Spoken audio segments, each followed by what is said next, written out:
Terima kasih sobat-sobat budaya yang sudah hadir. Salam budaya, salam jumpa. Yang belum kenal, saya perkenalkan, saya Tony Yunus Rahayu, Komunitas Cinta Budaya KCB. Kali ini kedatangan tamu yaitu Ida Bagus Arya Lawa Manuaba. Ya, dia sudah beberapa kali menulis buku. Nanti Mbak Ida yang menerangkan. Kemudian juga kita coba untuk mengangkat topik eksistensi alien dalam kosmologi dunia timur. Ini memang topik yang cukup berat dan tapi menarik ya, sangat menarik ya. Alien dalam konteks sains fiksi dan sains astronomik atau astrobiologi ya adalah makhluk atau entitas yang berasal dari luar angkasa atau di luar planet bumi. Makhluk luar angkasa ini digambarkan berbagai bentuk, mulai dari yang mirip manusia hingga bentuk yang sangat asing dan kadang eksotis. Banyak karya fiksi ilmiah, film, juga acara-acara televisi, video ya, mengangkat tema makhluk luar angkasa ini. Dalam konteks mitologi dan legenda, alien juga mengacu pada makhluk-makhluk supranatural atau mitos yang berada pada dimensi di luar dunia manusia atau di luar dari dunia atau dari dunia lain, misalnya seperti peri, makhluk gaib, atau juga bisa dewa-dewa atau dewa-dewi.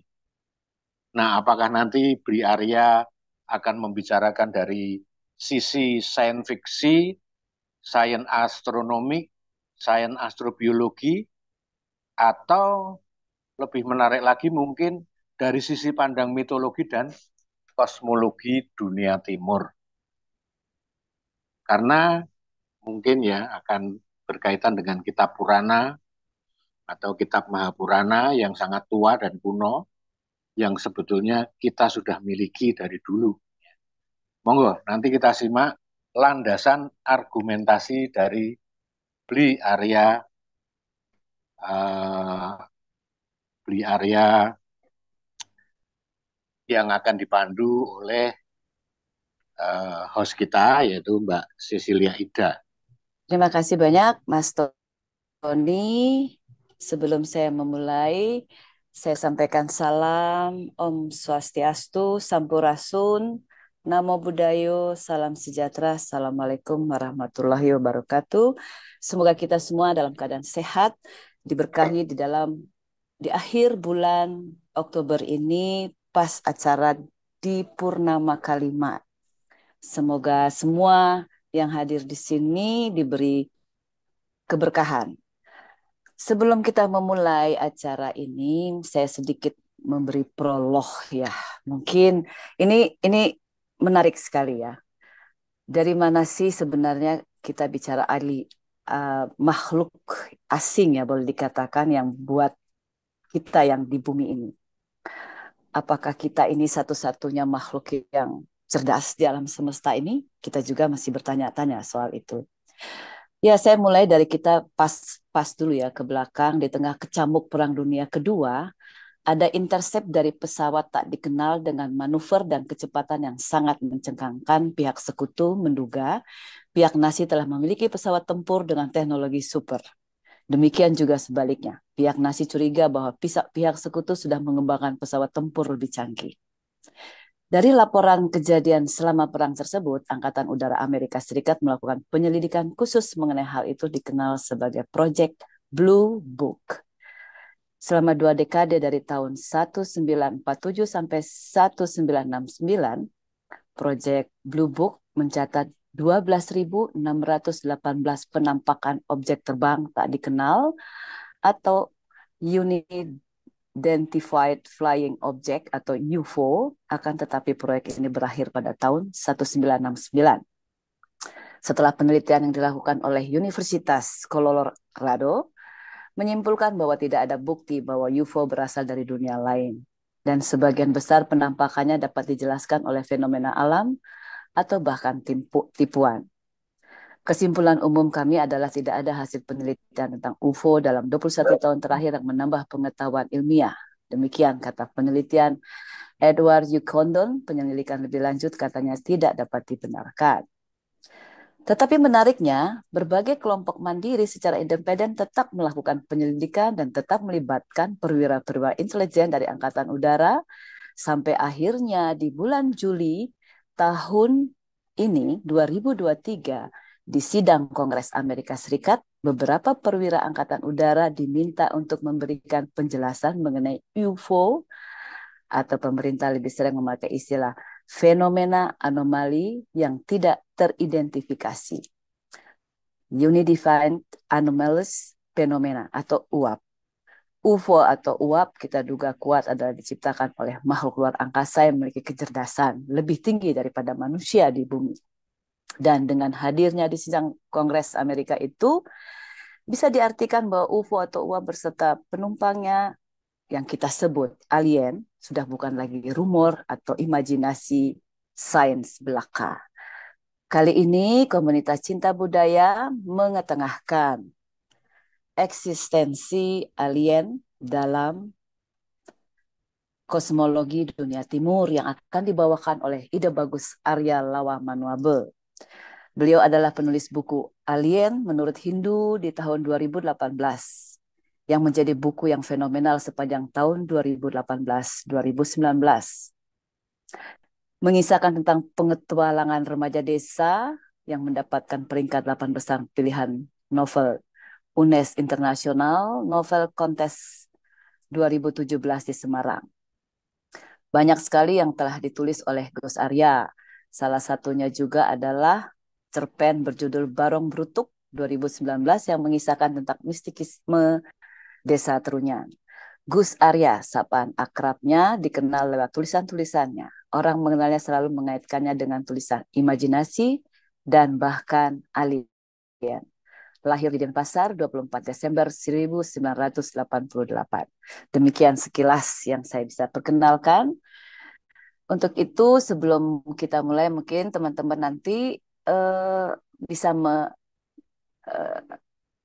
mendengarkan apa yang akan dipaparkan oleh Gus Arya. Waktu saya persilakan. Silakan Gus. Terima kasih atas kesempatan yang diberikan kepada saya malam ini. Salam, salam kenal untuk semua kawan yang ada di sini. Rahayu, rahayu, rahayu. Semoga kita semua senantiasa berada dalam perlindungan yang kuasa dan semoga kita senantiasa sehat. Ya, ya. Mengenai alien tadi sudah dijelaskan sedikit. Ya, sebenarnya apa yang saya sampaikan malam ini sudah pernah saya sampaikan di beberapa webinar, di beberapa bincang-bincang lah gitu. Dengan teman-teman di Beta UFO Indonesia juga pernah. Jadi seru sekali di sana kalau di Beta UFO Indonesia itu memang serius banget ya membahas fenomena extraterrestrials ya. Kalau bahasa kerennya kan, kalau bahasa lumrahnya kan alien, tapi kalau bahasa kerennya itu extraterrestrials gitu. Oh. Ya, dan atau yang lebih keren lagi entitas biologis luar bumi gitu. Ya. Begitu. Jadi ada beberapa istilah untuk itu. Nah, namun pada malam hari ini saya tidak akan membahas tentang fenomena alien seperti yang apa namanya, seperti yang sudah kita ketahui ya, pesawatnya, kemudian bentuk-bentuknya, dan juga kasus-kasus kemunculan atau kesaksian bertemunya manusia dengan makhluk itu dan sebagainya. Tapi saya akan lebih banyak membahas tentang kosmologi dunia timur. Ya. Kosmologi yang tua sekali sebenarnya, yang sebenarnya ini adalah milik kita sebagai orang timur. Kalau kita berbicara mengenai kosmologi timur, agak mengagetkan memang, terutama ketika kita sudah terlanjur menerima pengaruh kosmologi barat. Kalau kosmologi timur, kita berbicara kosmologi timur, itu dia membentang dari pertama itu India, kemudian ada kosmologi Arab, kosmologi Tiongkok, ada kosmologi Asia Tenggara, termasuk Indonesia di dalamnya. Ada juga kosmologi yang agak ke utara, lebih utara dari Tiongkok, itu ada di daerah Rusia, daerah Balkan. Itu kena pengaruh kosmologi timur pada zaman dahulu. Termasuk juga di daerah Mediterania sebenarnya, yaitu di daerah Yunani dan Romawi kuno. Sebenarnya mereka punya apa namanya? Mereka itu terpengaruh oleh kosmologi timur. Terbukti dari pemanggilan dewa-dewa mereka yang mirip dengan apa yang ada di dalam Vedik, di dalam Hindu. Dan urutan nama-nama hari yang kita kenal sekarang, mulai dari Minggu sampai Sabtu, itu semua tersebar ke Eropa pada zaman itu. Ya, itu sebenarnya asalnya sebenarnya adalah dari kosmologi timur. Mengapa setelah Minggu atau setelah Radite itu adalah Soma? Baik dari Tiongkok sendiri, dari India, Arab, Eropa, semuanya sepakat setelah Minggu itu kok Senin, setelah Raditya itu kok Soma atau bulan ya. Setelah bulan kok Mars ya. Setelah Mars kok dia sepakat Merkurius gitu. Berarti ada difusi budaya sejak zaman dahulu. Ya.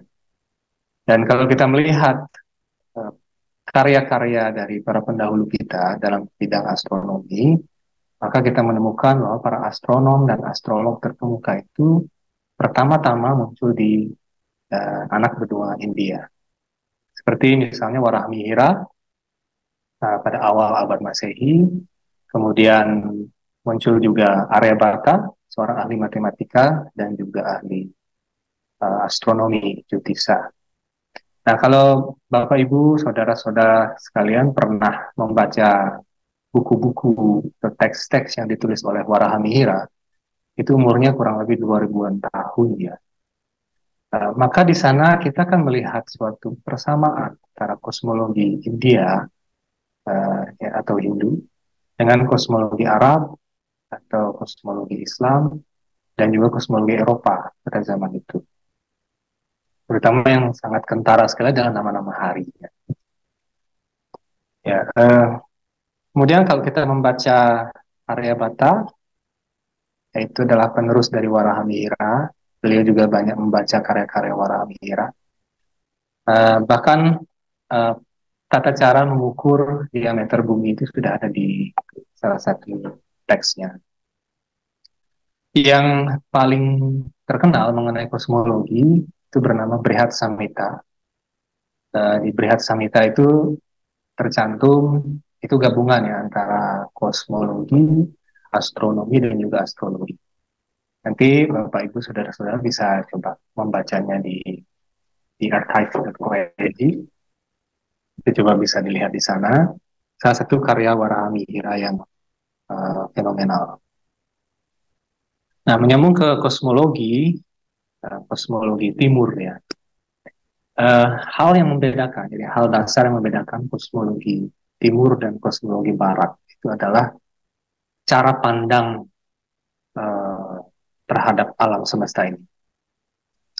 Kalau kosmologi barat cenderung dia heliosentris, ya.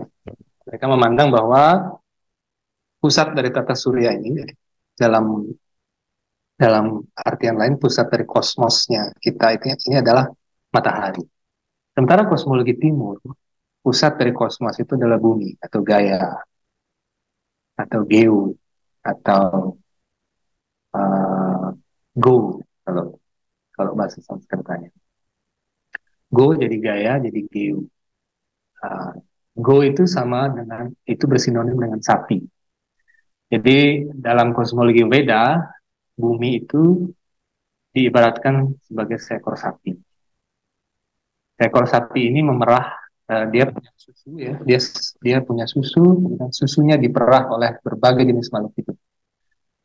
Kalau kita baca teks-teks Purana, di sana banyak sekali kisah di mana berbagai jenis makhluk hidup, mulai dari bangsa manusia, bangsa Asura, bangsa Daitya, bangsa Danawa, kemudian bangsa Preta atau makhluk yang berbadan sangat halus, ya, makhluk halus, dewa, kemudian tumbuh-tumbuhan, binatang, reptil dan sebagainya, semuanya memerah susu dari bumi, gitu.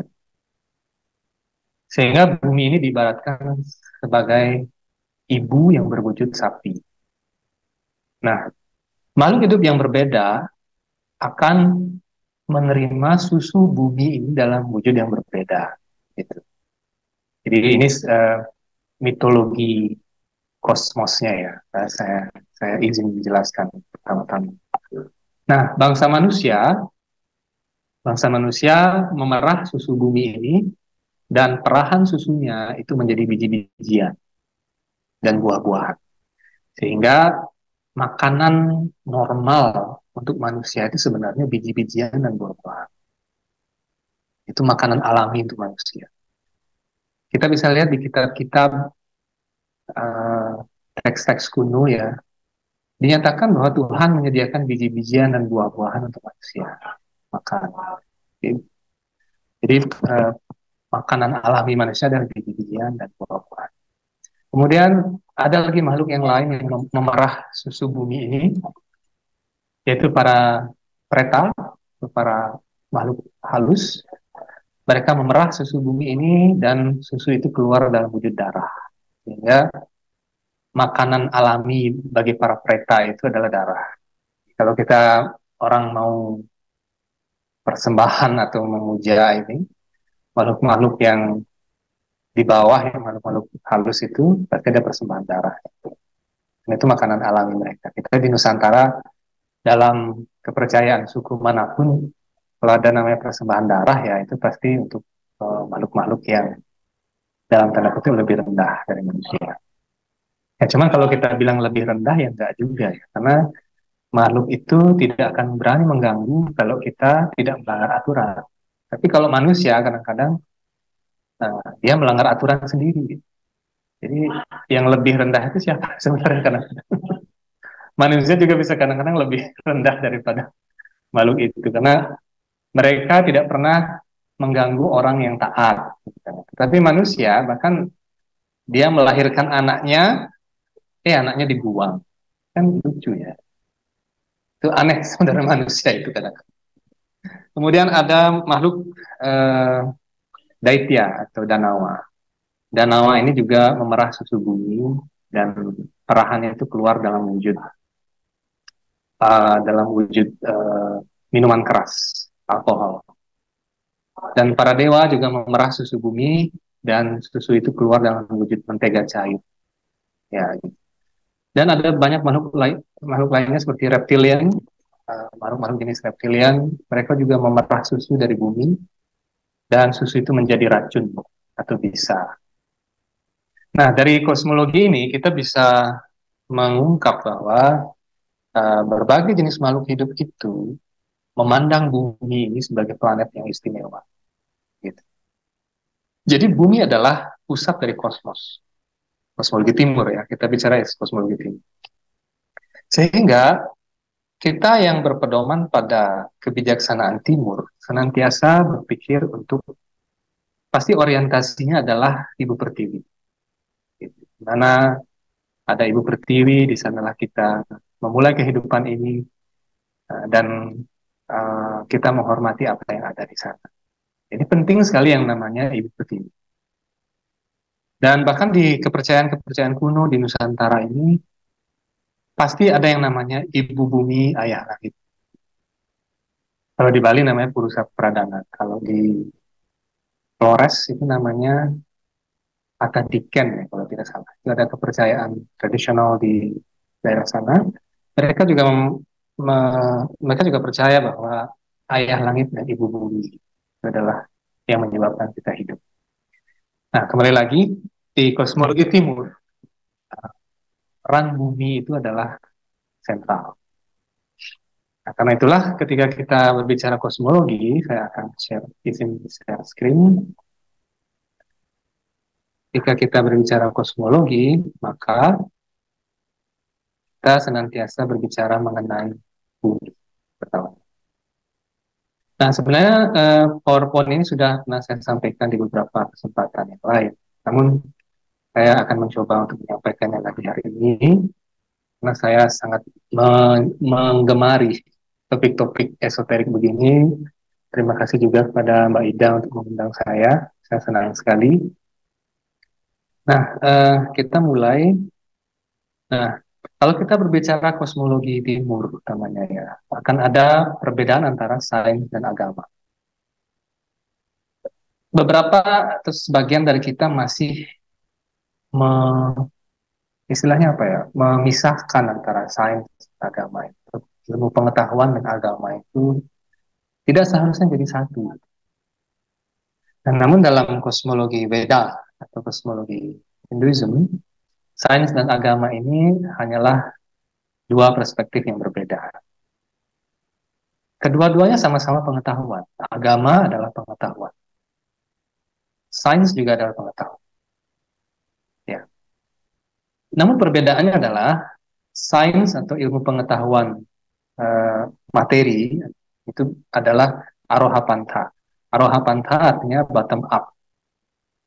Dia berbasiskan penelitian atau eksperimen atau pengalaman. Jadi pengalamannya terkumpul, keping demi keping, kemudian jadi pengetahuan yang lebih utuh. Gitu. Itu namanya bottom up teknik. Itu bottom up method, maaf. Itu namanya aroha pantha. Sedangkan dalam agama ada yang namanya awaroha pantha. Awaroha pantha adalah ilmu pengetahuan yang diturunkan lengkap atau top down method. Sehingga apa yang didapatkan dalam awaroha pantha ini adalah pengetahuan yang utuh, yang bersumber dari otoritas. Gitu. Dan sains bersifat skala. Skala artinya kasat mata. Sedangkan agama bersifat niskala atau tidak kasat mata. Nah, bukan berarti bahwa apa yang dinyatakan dalam agama itu tidak bisa dilihat atau dirasakan. Tapi kebanyakan apa yang dibahas di dalam religion atau agama itu adalah satu hal yang di luar rumus-rumus atau prinsip-prinsip sains. Dan terakhir, sains itu terfokus pada badan atau hal material. Jadi, apa yang kita lihat, apa yang kita bisa tangkap dengan panca indera itu menjadi fokus kajian dari ilmu pengetahuan. Karena ilmu pengetahuan berfokus pada apa yang bisa diukur. Gitu ya.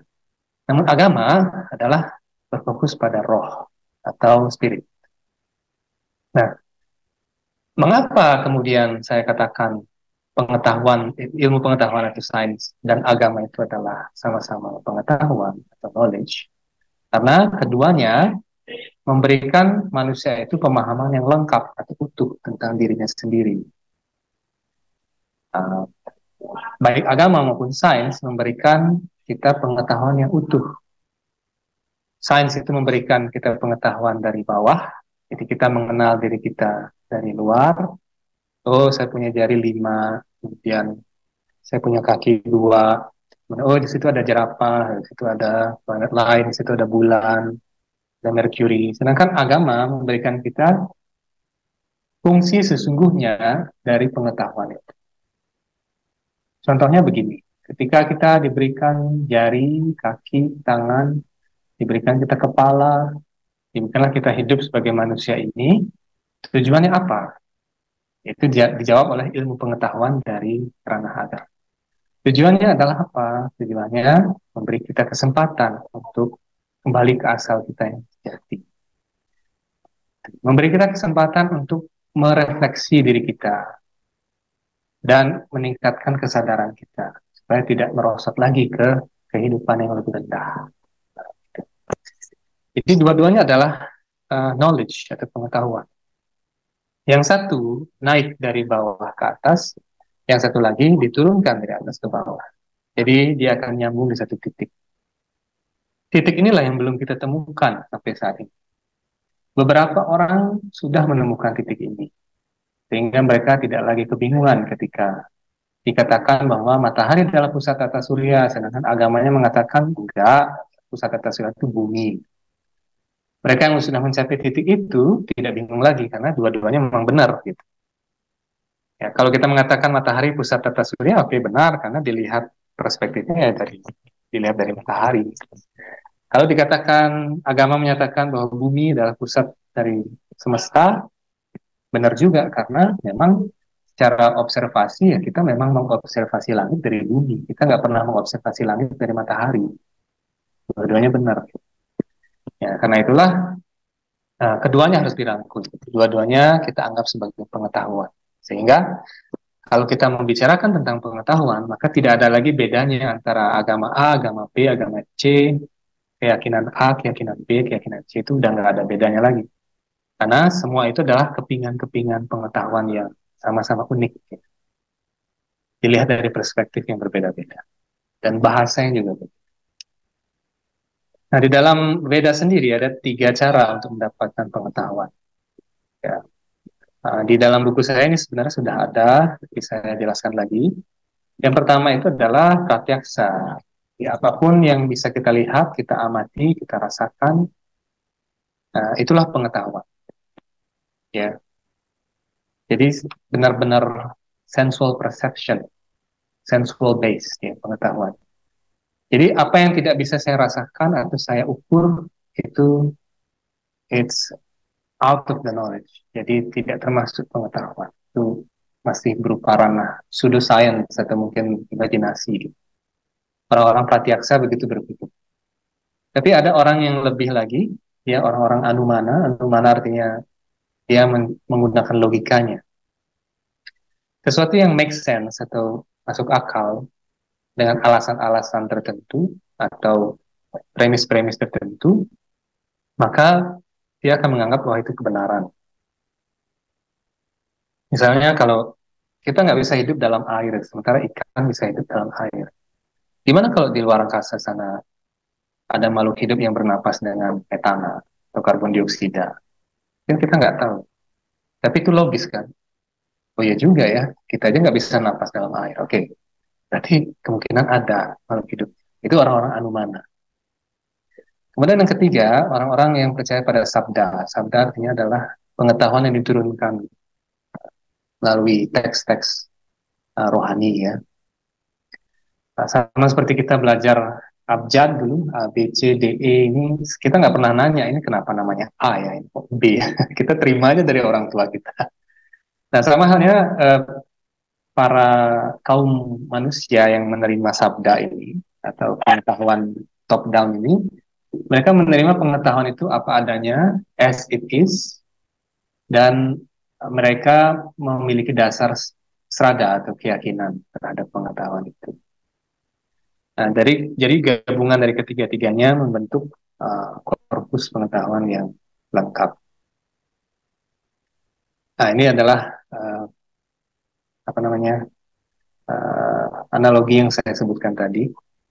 Ikan nggak percaya ada manusia di darat karena nggak ada air. Sementara kita di darat ini sulit percaya kalau ikan itu ternyata bisa hidup di kedalaman 10.000 meter gitu. Sulit dipercaya. Tapi nyatanya memang ada. Apalagi di planet lain.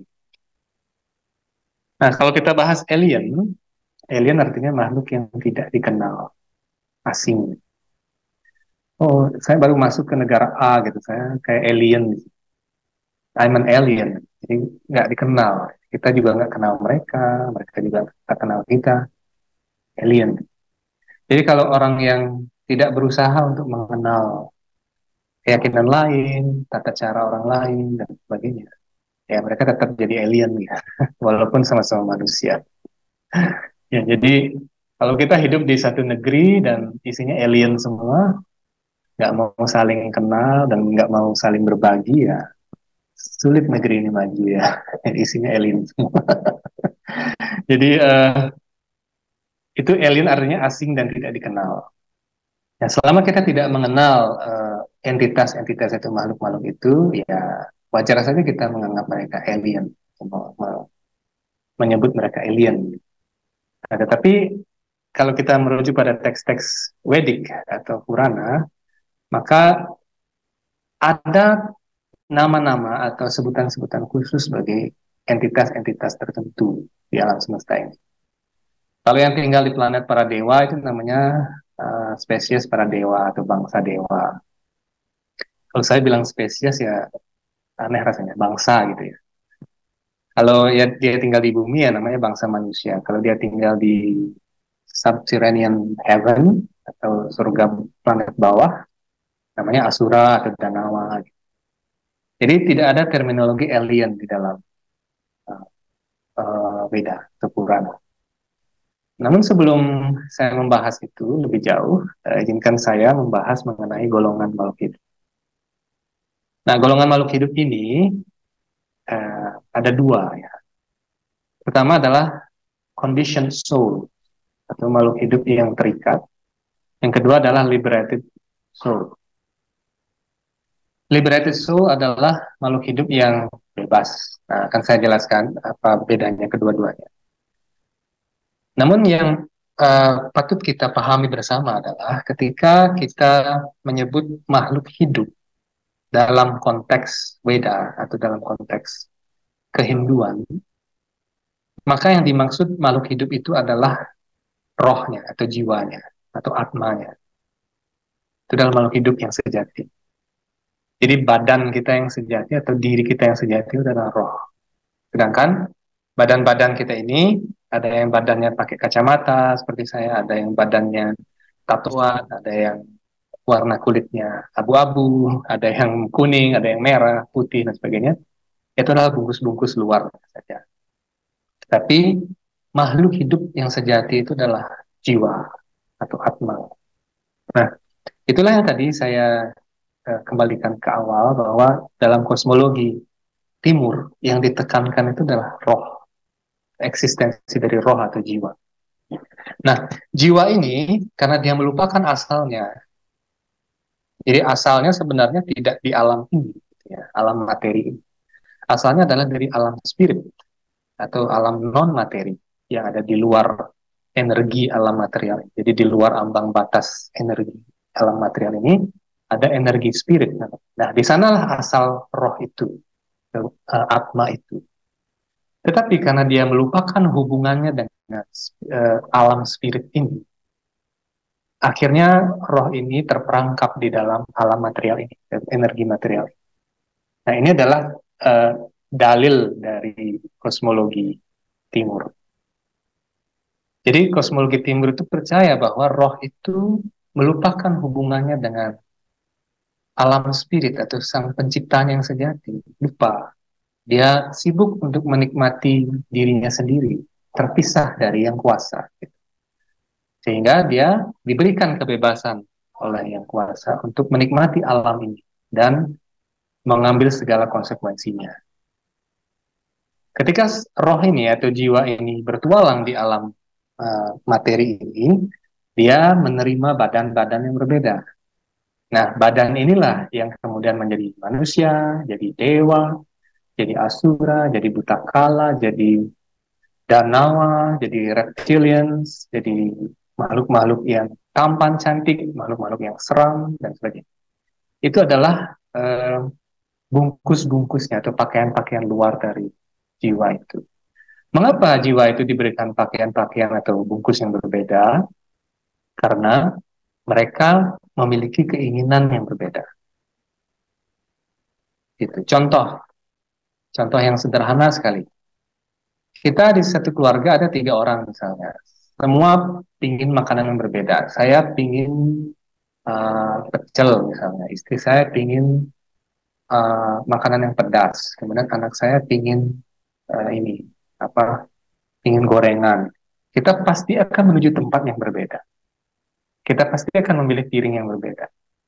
Nah, apalagi jiwa-jiwa yang ada di alam semesta ini yang tidak terhitung jumlahnya, semua memiliki kemerdekaan atau independensi yang berbeda-beda.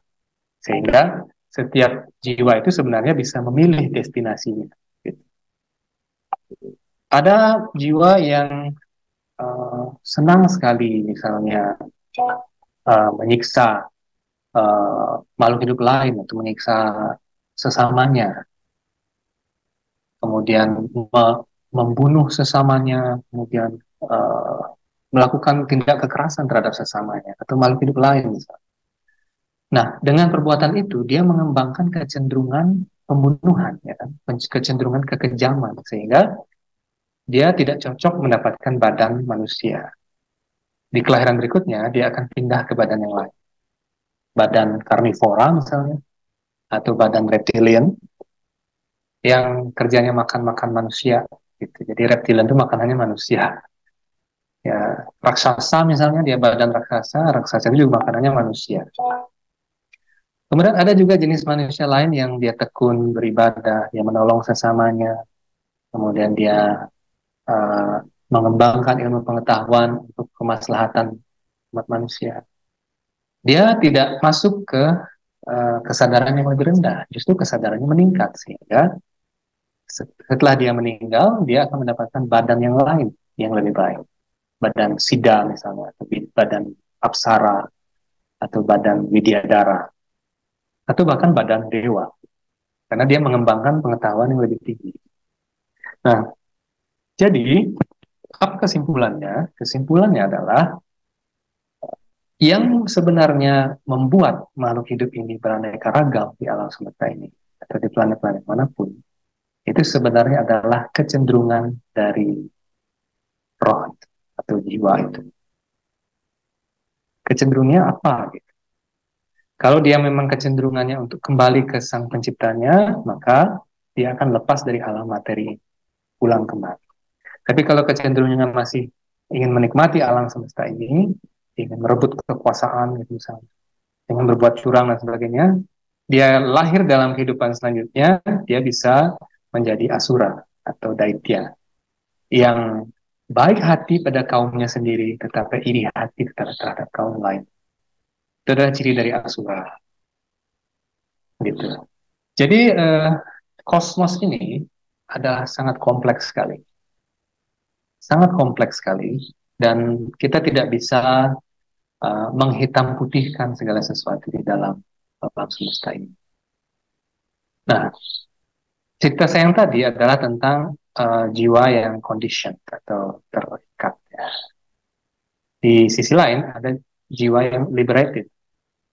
Liberated artinya dia terbebaskan. Terbebaskan artinya dia tidak diikat oleh hukum-hukum di alam material ini. Dengan kata lain, makhluk-makhluk hidup itu sebenarnya diturunkan dari alam spirit untuk membimbing uh, para makhluk hidup yang conditioned atau yang terikat ini. Karena itu biasanya makhluk-makhluk hidup yang liberated ini atau terbebaskan ini turun ke kalangan umat manusia atau ke kalangan para dewa, para asura, menjadi roh-roh yang unggul. Ya, biasanya kalau lahir di antara umat manusia, mereka menjadi nabi atau menjadi acarya atau guru-guru kerohanian. Kemudian menjadi orang-orang suci yang membimbing masyarakat secara umum. Gitu. Jadi mereka adalah roh yang liberated. Mereka tidak diikat oleh hukum sebab akibat di alam material. Mereka terbebaskan. Jadi kita tidak boleh sembarangan ya. Ini juga pelajaran bagi kita semua. Kita tidak boleh sembarangan untuk menghina atau mendiskreditkan siapapun yang ada di dalam masyarakat kita. Apalagi kalau mereka sudah tekun di dalam menyebarkan kebijaksanaan. Karena siapa tahu mereka adalah roh yang atau jiwa yang telah dibebaskan, liberated, yang tidak lagi tercemar oleh papa atau dosa, gitu. Jadi itulah kosmologi timur ya, sekilas tentang itu. Saya akan lanjut lagi, ya. Oke. Ini sudah saya jelaskan tadi, evolusi roh ini ya. Jadi berdasarkan evolusi roh tadi, jadi kesadarannya berevolusi, maka roh-roh itu bisa lahir di mana saja di alam semesta ini. Mau di bumi bisa, di matahari juga bisa lahir. Di planet Venus yang suhunya sampai 300 derajat Celcius bisa. di planet yang terdingin juga bisa lahir. Karena jiwa itu sebenarnya tidak diikat oleh, jadi tidak terpengaruh oleh situasi materi. Jadi dia terbebas sebenarnya. Tetapi karena dia menerima badan materi, maka dia harus mengalami siklus materi. Kalau di matahari roh itu berada, maka badannya akan terbuat dari unsur helium, unsur hidrogen, dan unsur api yang lebih banyak. Kalau dia di bumi ya oke, sama dengan tempat tinggalnya. Kalau dia kebetulan lahir di Mars, maka dia akan menyesuaikan kondisi Mars dengan kondisi Mars. Dia akan memiliki tubuh yang sesuai dengan planet itu. Jadi dengan kata lain, kehidupan itu ada di setiap tempat di alam semesta ini, di dalam setiap unsur. Mengapa kemudian sekarang kita tidak menemukan makhluk-makhluk hidup itu di planet lain, walaupun kita sudah mengirimkan wahana antariksa ke sana? Karena mereka hidup di dimensi yang lain, berbeda dengan di dimensi manusia. Jadi dimensinya yang berbeda. Sekat dimensi itu yang menyebabkan kita tidak bisa melihat mereka. Namun apakah mereka bisa melihat kita? Bisa. Karena mereka berada di dimensi yang lebih tinggi daripada kita. Ibaratnya kita seperti semut yang merangkak di lantai, kita tidak bisa lihat manusia yang begitu tingginya, tapi si manusia ini bisa lihat semut itu dengan sangat mudah. Gitu. Ya, ya, oke. Nah, di dalam kosmos ini, di kosmologi Vedic utamanya, tidak terlepas dari penciptaan ya. Ada 4 tataran penciptaan yang ada, ya, 4 tahap ya. Tataran pertama atau tahapan pertama itu adalah penciptaan manifestasi seluruh unsur materi. Ya. Dimulai dari sebuah energi yang stagnan atau inert, yang kemudian digerakkan dalam sebuah ledakan besar, dan energi itu menjadi aktif. Ya, jadi termanifestasi. Itu adalah penciptaan tataran pertama. Dan menurut ilmu pengetahuan modern, ini barangkali sama atau bersinonim dengan peristiwa Big Bang beberapa ratus miliar tahun yang lalu. Namun yang menjadi pertanyaan adalah apa energi yang membuat Big Bang itu meledak?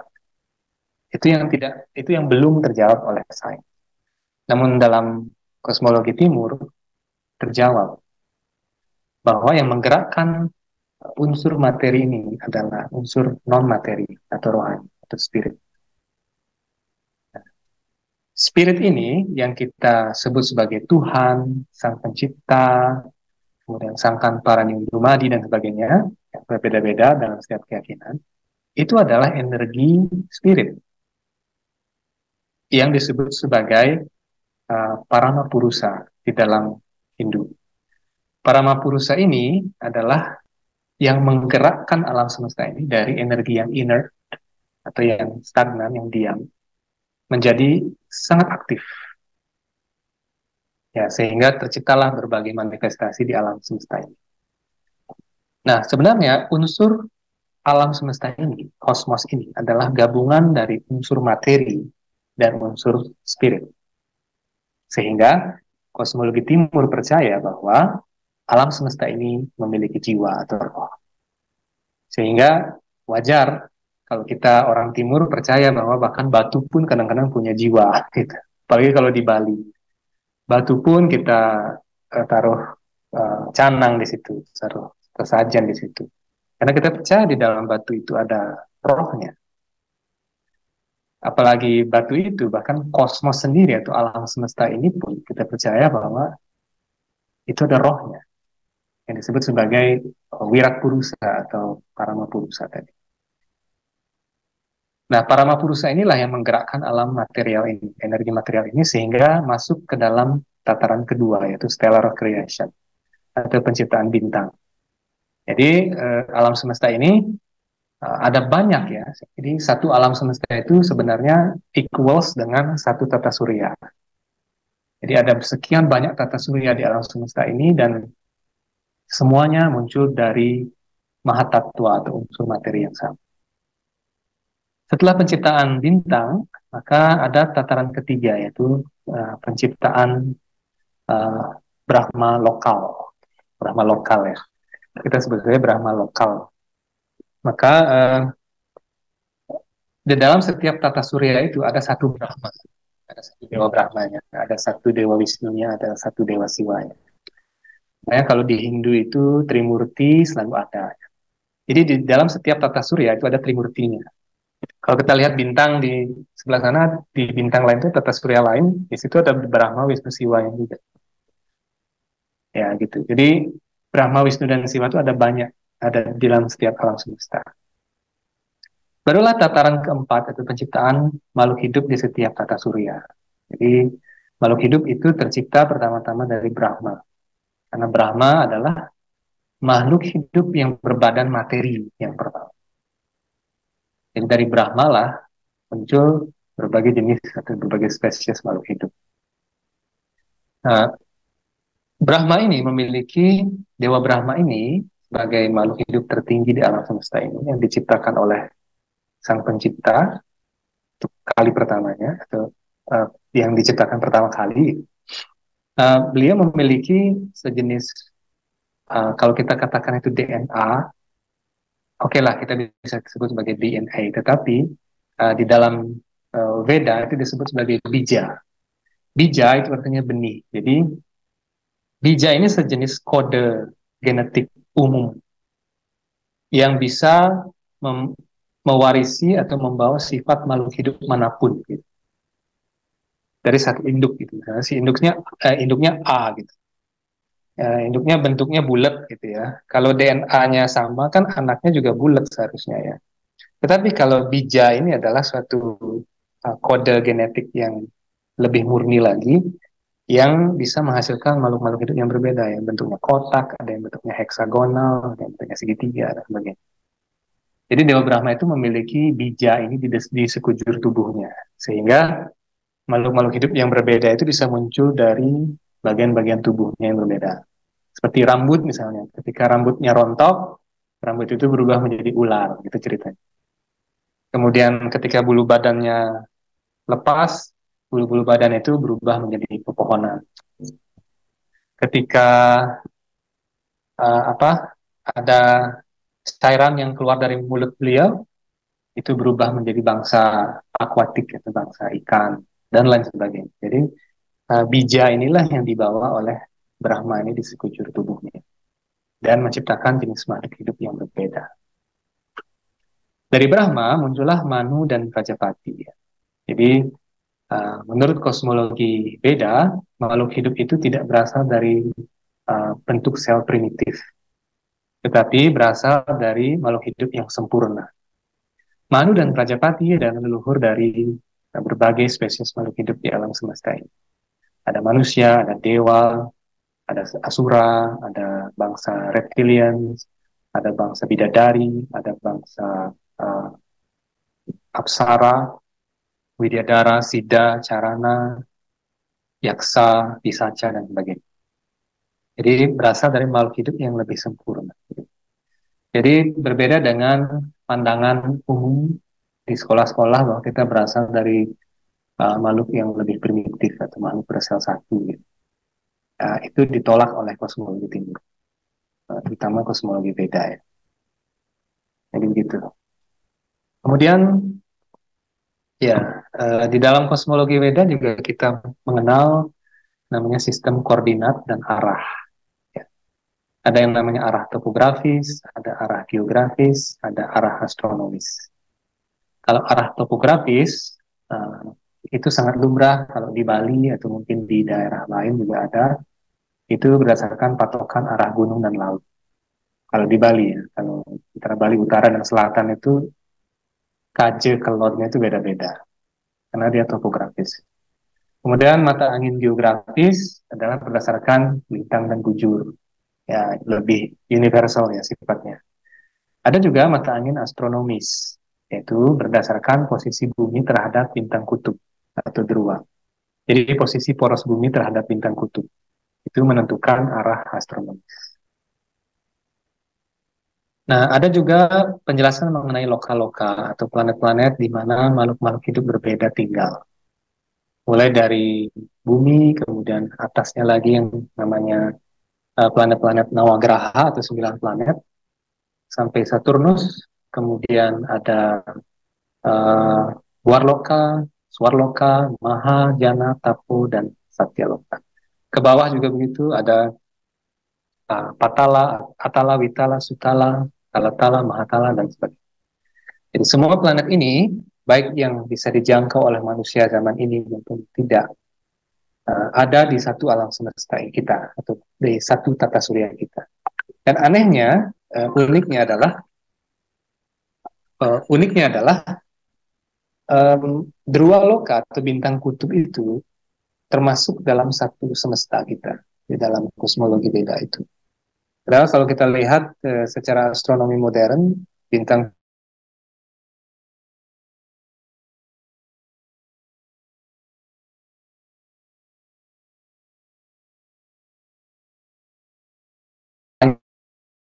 salah satu tempat yang ada di tata surya kita, masuk ke dalam kosmos kita. Nah, mudah-mudahan internetnya baik-baik saja. Nah, ini adalah beberapa bagian dari loka atau susunan planet dalam tata surya kita. Dilihat secara vertikal. Nanti saya akan share PowerPoint-nya, semoga bisa bermanfaat untuk Bapak Ibu Saudara sekalian. Dan ada juga makhluk-makhluk di luar bumi, ya seperti golongan akuatik misalnya, ada Krimaya itu golongan cacing, dan Stawara, golongan pepohonan yang kadang bisa bicara juga, kadang bisa berinteraksi juga gitu. Rudrana adalah golongan reptilian, Paksina golongan burung, Pasuna golongan binatang ya. Kalau di planet lain itu binatangnya bisa bicara, jadi dia berkaki dua juga. Dia mengalami evolusi badan yang berbeda-beda. Kemudian ada manusia, ada dewa, ada asura ya. Kemudian ada Siddha, Carana, Kinara, Yaksa, Apsara, Utagana, Nityasida, dan sebagainya. Nanti kita akan bisa bahas ini dalam sesi tanya jawab. Kemudian ada di dalam kosmologi Veda juga kita mengenal sebagai Dwipa atau Sapta Dwipa. Jadi bumi lain di bumi yang sama. Jadi dimensi-dimensi bumi yang kemarin saya jelaskan di ngobrol santai Indonesia ya. Jadi ini pembahasan yang sangat kompleks. Jadi tidak akan selesai di dalam satu session. Pembahasan mengenai Sapta Dwipa atau bumi yang lain ini. Kemudian ada juga, ya ini adalah pembagian dari bumi tengah yang juga saya sempat tayangkan di NSI beberapa waktu yang lalu.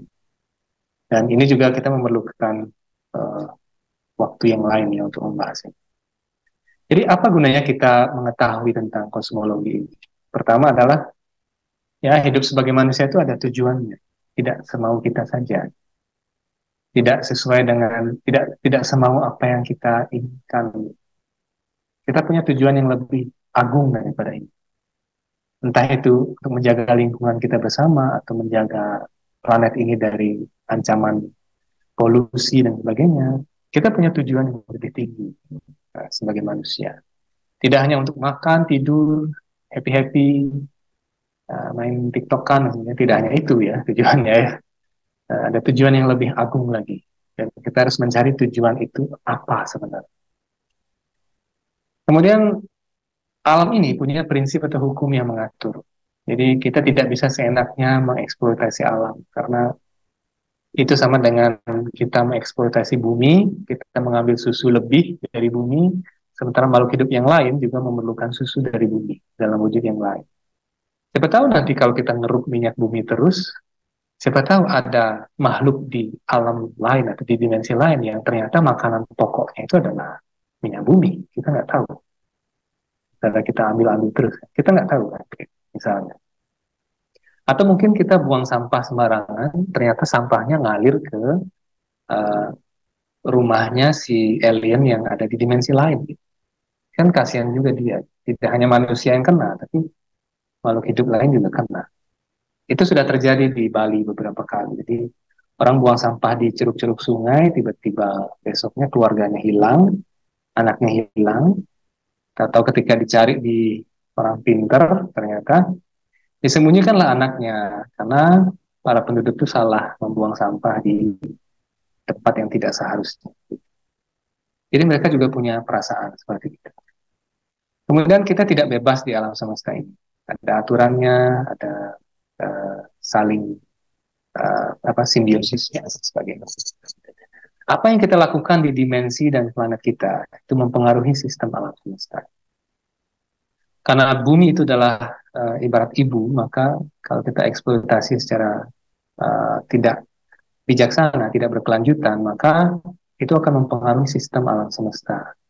Dan juga hubungan kita, baik secara kasat mata maupun tidak kasat mata dengan makhluk hidup lain yang ada di bagian lain di alam semesta kita ini.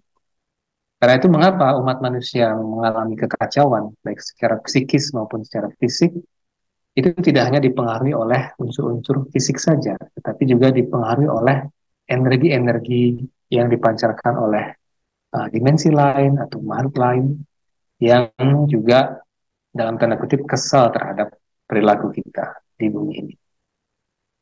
Yang terakhir adalah kita tinggal di bagian semesta yang sangat kecil, sehingga kita sudah seharusnya lebih tunduk hati lagi kepada penguasa yang lebih tinggi, entah itu para dewata, para Siddha yang lebih hebat daripada manusia, dan bahkan kepada, ya tentunya kepada Sang Pencipta sendiri. Gitu. Oh, ada lagi. Jadi kita adalah umat manusia yang terapung di sebuah planet kecil, sehingga sudah saatnya kita menjaga planet kita dari segala hal yang mengancamnya, baik dari segi mental, dari segi fisik, dari segi perpecahan antar manusia dan sebagainya. Sangat disayangkan. Ya, terima kasih Bapak Ibu Saudara sekalian. Semoga apa yang saya sampaikan ada manfaatnya.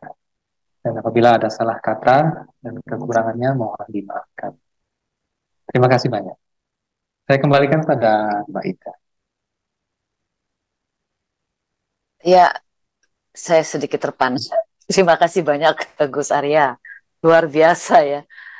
Jadi sebenarnya ini langsung saya punya pertanyaan dulu sebelum ke kawan-kawan saya ajukan ya. Berarti kalau kita sebut alam semesta, kalau pengertian kita di sekolah kan sedikit berbeda ya. Alam semesta ini berarti dimensinya itu bukan kita saja ya. Begitu kira-kira ya. Ya Gus? Ya, kalau kita berbicara mengenai loka tadi, saya sebutkan ada loka ya. Itu tidak hanya menyangkut di 3 dimensi saja. Jadi loka adalah sebuah plane of existence. Kalau kita mengatakan loka itu sebagai planet, maka kurang tepat ya terjemahannya. Tapi kalau loka itu adalah sebuah tataran dimensi. Oke, jadi loka ini lebih tepat kita sandingkan atau dipadankan dengan dimensi ya, bukan dengan planet jadinya. Ya. Oke. Jadi di dalam dimensi itu ada planetnya, ada makhluk hidup yang berbeda, ada kehidupan yang berbeda lagi. Berapa dimensi sebenarnya di alam semesta ini ya? Ini yang kita masih, kalau secara ini kan banyak sekali punya teori. Iya. Good. Videonya bisa di-on-kan lagi, Gus? Ya, oke. Kalau begitu ini Maaf. antara terpana dan apa yang mau ditanyain terus jadi gone semuanya hilang. Jadi kayak saya merasa ternyata pengetahuan itu saya ini masih sangat jauh kalau saya bicara, masih sangat hanya tataran dimensi ya manusia kita ini. Ternyata kalau dilihat dari penjelasan itu saya jadi berpikir, wah ini sekali ya, kita tuh tidak sendiri. Jadi bukan satu-satunya kita ada di sini.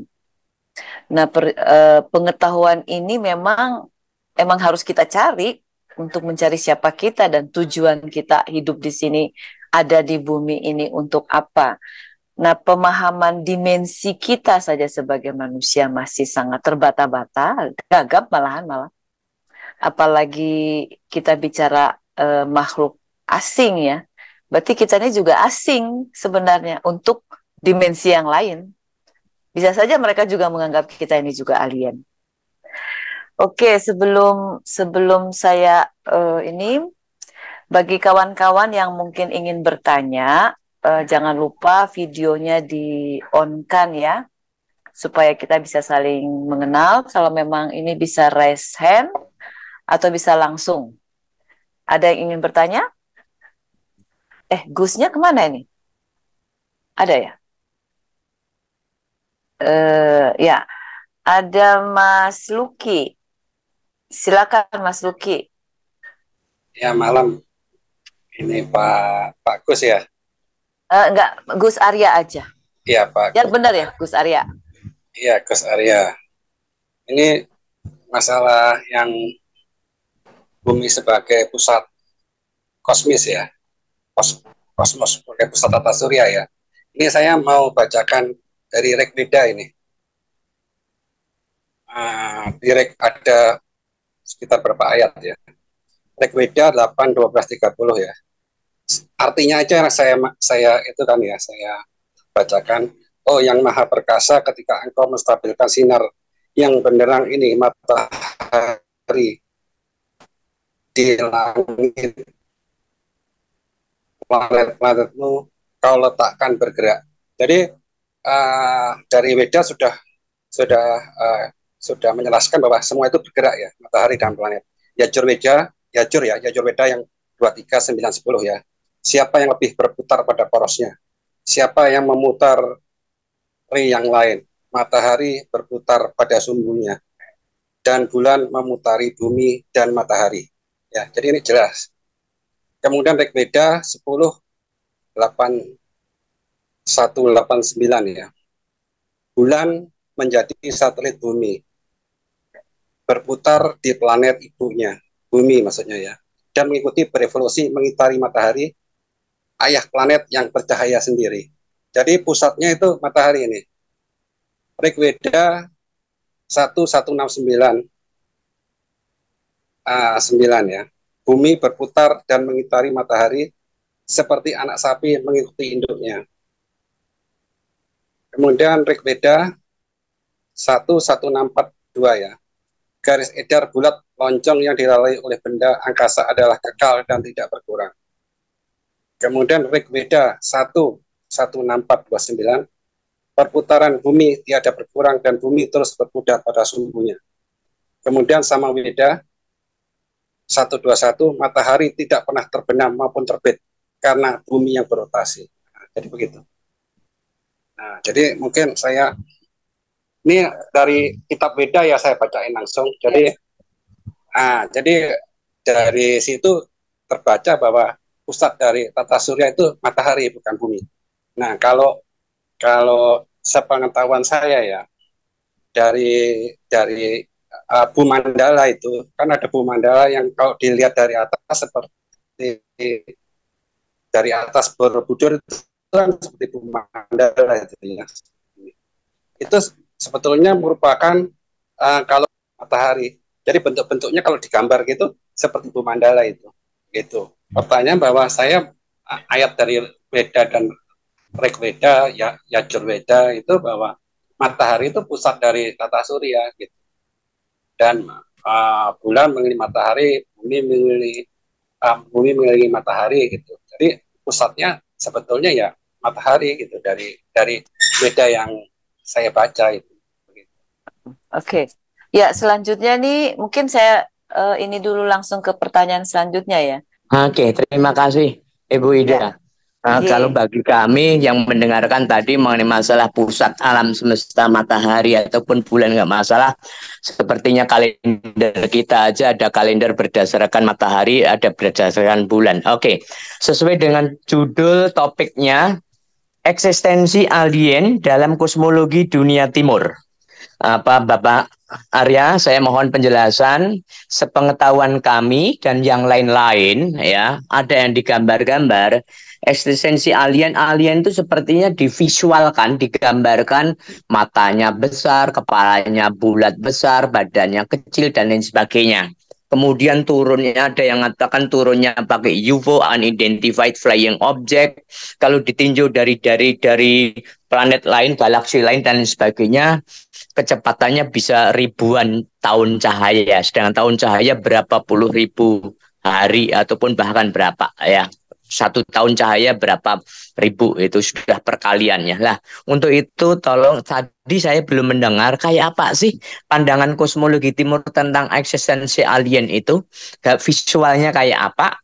Kalau turun ke sini apa melalui cahaya ataupun lebih cepat dari cahaya? Kalau melalui cahaya pasti dengan berhubungan dengan rumus-rumus hukum cahaya. Apakah kalau datangnya sini itu mengikuti hukum fisika kimiawi atau enggak ataupun hukum biologis? Terima kasih. Oh iya, kalau dia alien itu di sana itu makanannya apa? Bereproduksi enggak? Kalau bereproduksi kawin-kawin, kawin mengawin atau apa? Terima kasih. Ya. Oke, terima kasih Kinarto. Oke, silakan Gus. Jadi mohon maaf mungkin teman-teman sekalian, ini koneksi saya agak terganggu, jadi saya mohon izin off kamera ya. Jadi, yang pertama itu tentang matahari itu ya. Ya, ini menarik sih. Ya. Jadi yang matahari itu ya memang benar. Itu tergantung dari perspektif mana kita lihat ya. Apakah kita melihat itu dari perspektif matahari sebagai pusat tata surya, atau kita melihat dari perspektif kita sebagai manusia yang memandang tata surya ini. Gitu. Jadi sah-sah saja orang mengatakan bahwa itu di kosmologi timur itu matahari adalah pusat tata surya atau bumi, itu nggak masalah. Jadi dua-duanya sebenarnya tidak memiliki perbedaan ya. Itu namanya perbedaan perspektif aja. Jadi tidak terlalu tidak terlalu signifikan. Kalau mengenai apa yang dinyatakan dalam Rig Veda itu adalah doa kepada Aditya atau Surya. Jadi ketika orang berdoa kepada Surya, maka di sana akan ada yang namanya pujaan bahwa Surya adalah sebagai planet yang paling perkasa. Sehingga secara tidak langsung Surya di sini atau Aditya di sini berfungsi sebagai the power of the universe, atau yang mengetuai dari berbagai planet. Jadi baik di dalam astronomi maupun astrologi sekalipun, Surya itu adalah dewata yang memiliki andil terbesar di dalam kosmologi. Sehingga wajar saja di dalam doa-doa kepada Dewa Surya itu dikatakan bahwa Surya adalah pengendali dari energi semesta ini. Jadi dia adalah pusat dari semua energi. Itu juga benar. Namun, mengapa saya tadi nyatakan bahwa pusat dari tata surya itu bisa adalah bumi, itu dilihat dari manusianya sendiri yang mengobservasi alam itu. Kalau kita mengobservasi langit, maka yang menjadi pusat atau titik dari subjek observasi kita itu adalah diri kita sendiri yang ada di bumi gitu. Jadi baik itu secara geosentris maupun heliosentris, dua-duanya tetap tidak ada perbedaan yang signifikan sebenarnya. Sama-sama matahari, kalaupun kita secara geografis ya atau geosentris ya, misalnya kalau kita membahas mengenai astrologi Weda gitu ya, maka yang menjadi titik fokus itu adalah si pengamat itu yang ada di bumi, dan semua benda langit lainnya itu berputar mengelilingi si pengamat itu gitu. Jadi dia geosentris sebenarnya. Nah, tetapi di dalam astrologi Veda sendiri pun matahari tetap sebagai planet atau benda langit yang paling powerful. Jadi sesuai dengan apa yang dinyatakan dalam Rig Veda itu. Jadi demikian. Kemudian pertanyaan yang kedua adalah bagaimana sih wujud alien itu sebenarnya? Ya tergantung apakah dia seorang dewa atau seorang asura atau seorang pisaca misalnya dan sebagainya, itu akan mendapatkan wujud-wujud yang berbeda-beda. Nah, tetapi kalau dia adalah seorang dewa, dia biasanya wujudnya satwik ya. Wujud satwik itu adalah wujud yang tidak seram, gitu. Jadi wujud yang tampan, cantik, seperti orang-orang Nordik biasanya. Tapi kalau dia adalah wujud ini, wujud asura atau wujud pisaca, maka wujud-wujudnya itu biasanya menyeramkan. Gitu. Kemudian apakah mereka bereproduksi? Oh tentu, mereka bereproduksi. Bahkan dinyatakan di dalam kitab-kitab Purana bahwa seorang dewa itu hanya bisa melahirkan sebanyak 1 kali di dalam seumur hidupnya. Jadi tidak bisa melahirkan berkali-kali. Namun anak-anak dari para dewa itu ketika mereka sekali melahirkan itu bisa sampai 10, kemudian sampai ribuan. Bahkan seorang Prajapati sendiri seperti Daksa dan juga Kardama dan sebagainya. Jadi mereka adalah jadi makhluk bukan manusia ya, lebih tinggi daripada manusia dan bisa sekali melahirkan itu sampai 60.000 keturunan. Jadi nggak bisa kebayang buat manusia manusia umum ya, seperti kita yang melahirkan 1 aja udah susah gitu, apalagi 60.000 gitu sekalian. Jadi agak sulit dibayangkan bagi manusia. Kemudian mengenai makanannya, ini yang menarik. Di awal tadi saya sempat sebutkan bahwa berbagai jenis makhluk hidup itu mengambil sari pati dari ibu bumi ya, yang berwujud seekor sapi itu. Ada yang mengambilnya berupa darah, kemudian ada yang berupa susu, ada yang berupa mentega cair, ada yang berupa biji-bijian dan kacang-kacangan. Dan setiap makhluk hidup itu memiliki jenis makanan yang berbeda. Misalnya saya ambil contoh manusia dan para dewa ya. Manusia dan para dewa itu sebenarnya memiliki makanan yang hampir sama, yaitu biji-bijian dan buah-buahan. Terutama biji-bijian ya. Dan mentega cair, gitu, kalau dikatakan di dalam teks-teks Beda. Dan kalau kita baca Rig Veda ataupun Yajurveda, maka makanan dari golongan dewa itu adalah mentega cair dan gabah atau biji-bijian yang masih belum dikupas gitu. Nah, tapi Asura sendiri, jadi para Asura, dia memiliki makanan yang berbeda-beda juga. Para Asura biasanya mereka memakan makanan yang tingkat alkoholnya tinggi. Itu biasanya Asura yang punya makanan seperti itu. Kemudian kalau dia adalah pisaca atau hantu atau butakala dan sebagainya, mereka juga termasuk makhluk-makhluk hidup dari golongan yang berbeda. Mereka biasanya memakan unsur-unsur organik dari makhluk hidup lain.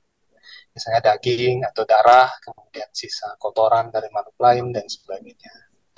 Nah, cuman perbedaan yang signifikan antara manusia dengan para dewa itu adalah cara tubuhnya itu mengekstrak energi. Kalau manusia, misalnya, kalau kita makan, kalau nggak 1 piring itu nggak bakalan kenyang, nggak bakalan puas gitu. Kalau misalnya kita makan beberapa butir nasi saja, rasanya kok tidak kenyang dan tidak menambah energi gitu ya. Nah, tetapi para dewa itu berbeda. Jadi golongan dewa, kemudian asura, kemudian sida, yaksa dan sebagainya, mereka berbeda. Jadi mereka bisa mengekstrak lebih banyak energi dari sedikit unsur materi.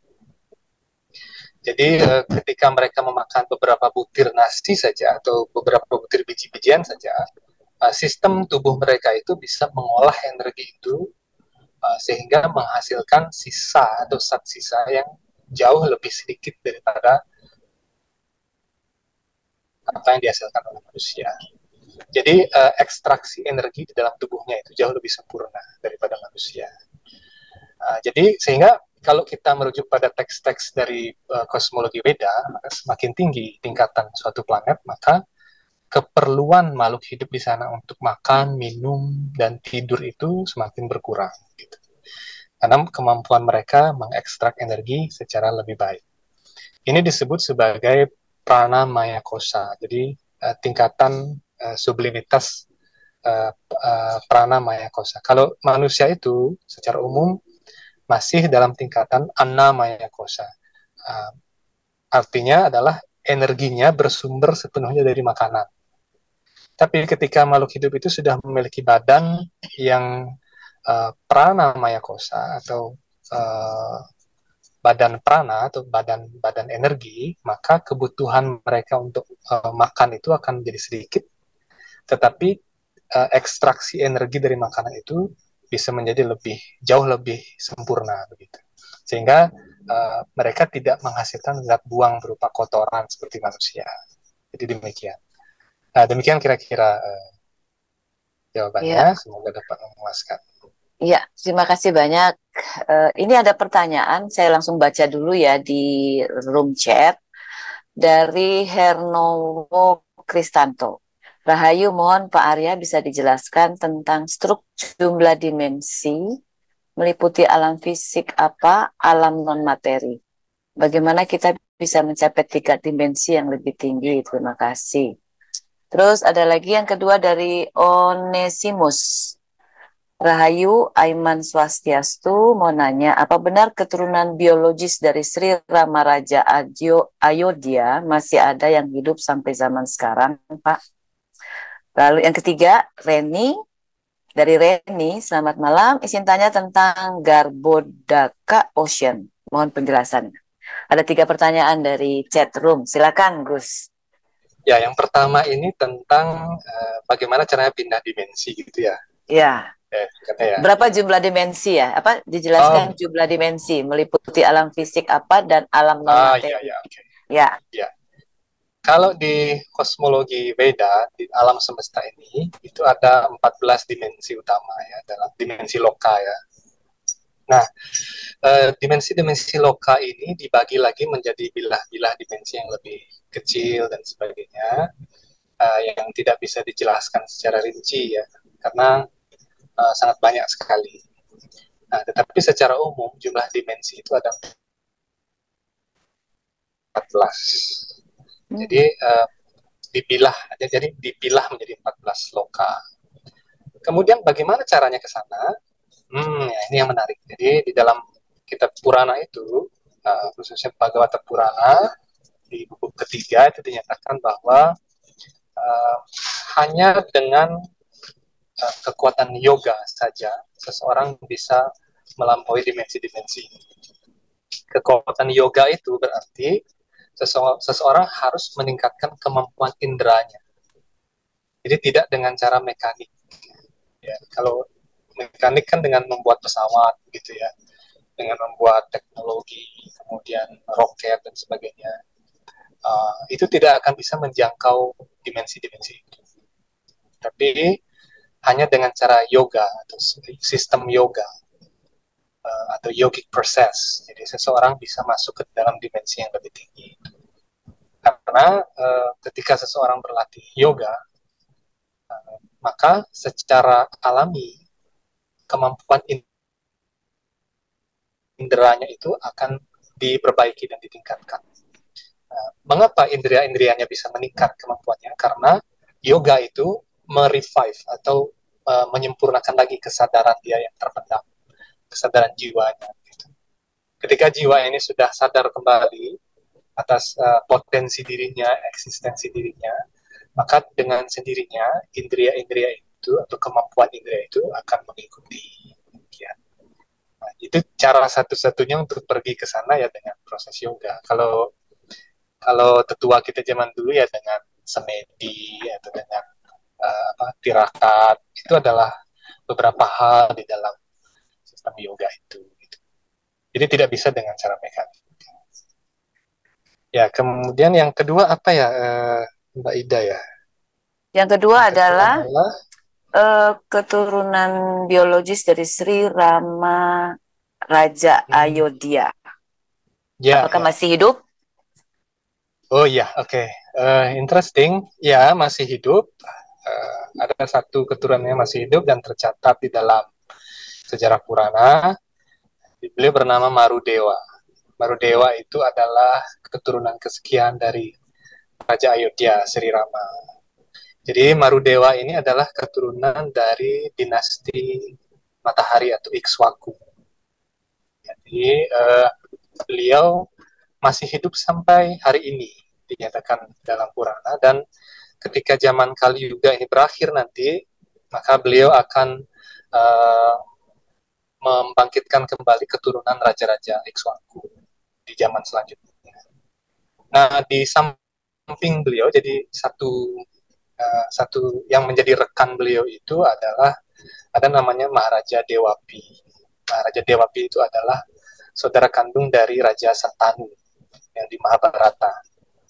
Jadi beliau juga masih hidup sampai saat ini, dan ketika zaman Kali Yuga nanti berakhir, ada zaman baru ya, beliau juga akan meneruskan keturunan raja-raja dari dinasti Bulan atau Chandra. Gitu. Masih hidup ada. Nah, demikian, Pak Ida. Oke, ini ada pertanyaan lagi tentang Garbhodaka Ocean yang terakhir. Oh ya, Garbhodaka Ocean ya, atau Lautan Garba. Ya, Lautan Garba itu adalah lautan yang ada di bagian bawah alam semesta ini. Gitu. Kalau kita lihat penjelasan tadi di PowerPoint itu ada beberapa jenis mata angin ya. Ada yang namanya mata angin topografis, ada yang namanya mata angin astronomis, ada yang namanya mata angin antariksa gitu ya. Nah, letak dari Garbhodaka Ocean ini atau Lautan Garba ini adalah bertolak belakang dengan letak bintang kutub. Jadi kalau bintang kutub itu ada di selatan, ada di utara, maka Garbhodaka Ocean itu ada di sebelah selatan. Cuman kita tidak bisa secara 3 dimensi mengatakan bahwa belahan langit selatan itu sebenarnya laut gitu. Tidak sesederhana itu ya, karena letak dari Garbhodaka Ocean atau Samudra Garba ini tidak ada di tataran 3 dimensi tadi, jadi ada di dimensi yang lebih tinggi. Jadi dari Garbhodaka Ocean inilah seluruh energi material yang ada di tata surya kita ini berasal. Jadi dari lautan itu. Jadi di dalam lautan itu ada energi kosmik yang menggerakkan seluruh tenaga material ini. Sehingga terciptalah alam-alam atau planet-planet yang ada sekarang. Ya, itu letaknya secara harfiah, jadi secara awam begitu ya, caranya menentukan arahnya. Tetapi kalau kita lihat dari satelit atau dari teleskop itu, kita tidak akan ketemu lautan di situ. Karena secara literal, itu bukan lautan seperti yang kita bisa temui di bumi. Gitu. Walaupun namanya ocean atau lautan. Itu lautan energi sebenarnya. Demikian. Menarik ya, pertanyaan dari saya dulu nih, baru ke Mas Tony dan Ki Sunarto lagi. Bagaimana Weda menjelaskan fenomena UFO ya? Lalu bagaimana susunan tata administrasi di alam semesta ini? Itu ya, silakan Mas Tony. Sangat menarik, Gus Arya. Tadi ada liberated, ada evolusi roh ya. Kemudian juga 14 dimensi yang harus ini dengan yang bisa diatasi dengan yoga ya, tidak material ini. Kemudian juga saya melihat ada satu pesan-pesan yang sifatnya moralitas ya. Saya hanya ingin tahu apakah reinkarnasi bisa dijelaskan dalam kosmologi Veda ini. Bagaimana prosesnya misalnya? Ya, hanya itu aja. Monggo, terima kasih. Oke, terima kasih Mas Tony. Jadi dari saya itu pertanyaannya bagaimana Veda menjelaskan tentang fenomena UFO dan bagaimana susunan tata administrasi di alam semesta ini. Mas Tony bertanya tentang reinkarnasi. Silakan Gus. Ya, terima kasih Mbak Ida. Ya. Ya, yang pertama yang tata administrasi. Sebelum itu apa ya tadi? Fenomena UFO. UFO. Bagaimana Weda menjelaskan tentang fenomena UFO? Ini pertanyaan beragam sekali ya, luar biasa. Laris nih malam ini nih. Iya, laris. Ini masih banyak loh Gus yang bertanya ini. Oke. Oke. Siap. Oke, fenomena UFO ya, ini menarik ya. Di dalam kitab-kitab Weda itu, UFO itu disebut sebagai kendaraan kereta. Kereta itu ratha, ya, ratha bahasa Sanskertanya. Dan kadang-kadang juga disebut wimana. Wimana itu artinya kereta yang terbang, gitu. Ya, dan kita menyebutnya, jadi kayaknya bukan UFO lagi sebutannya, itu adalah UAP ya. Ya, UAP. Unidentified Aerial Phenomenon ya. Iya. Gitu. Jadi karena kita belum mengenal saja, maka itu disebut sebagai UAP. Tetapi kalau kita mengerti itu adalah kendaraan, jadi para dewa itu adalah kereta. Nah, ini yang menarik nih. Ada beberapa teori yang menyatakan bahwa bulan itu sebenarnya bukan planet, tapi itu adalah benda yang dibuat oleh alien. Katanya ada teori yang mengatakan gitu, bahwa bulan itu bukan planet gitu, jadi bukan benda langit, tapi benda yang benda buatan. Nah, kalau di Veda dijelaskan bahwa 9 planet ini itu adalah kendaraan. Itu adalah kendaraan yang berpribadi. Jadi dia sekaligus sebagai tempat tinggal dan sekaligus juga sebagai kendaraan. Jadi sejenis koloni begitu ya.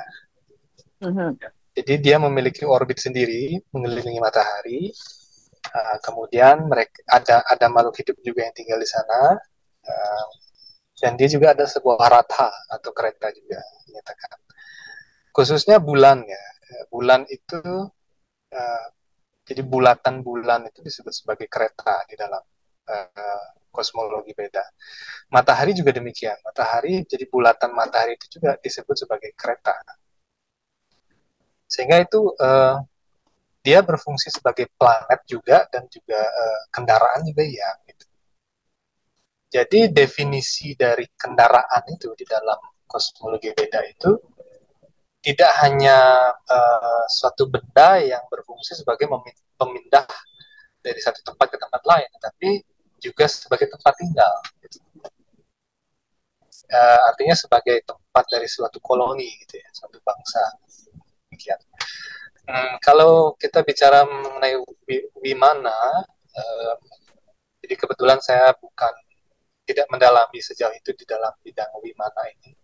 Mungkin ada teman-teman yang lebih ahli nanti yang memang meneliti teks-teks mengenai Wimana. Ya. Tapi yang saya pernah baca dari teks-teks Purana adalah bahwa ada perbedaan antara Wimana yang dikendarai oleh para dewa dan para asura. Kalau para asura itu biasanya Wimananya terbuat dari logam. Di logam-logam yang istilahnya dia dioperasikan secara mekanik begitu. Jadi benda yang tidak hidup gitu.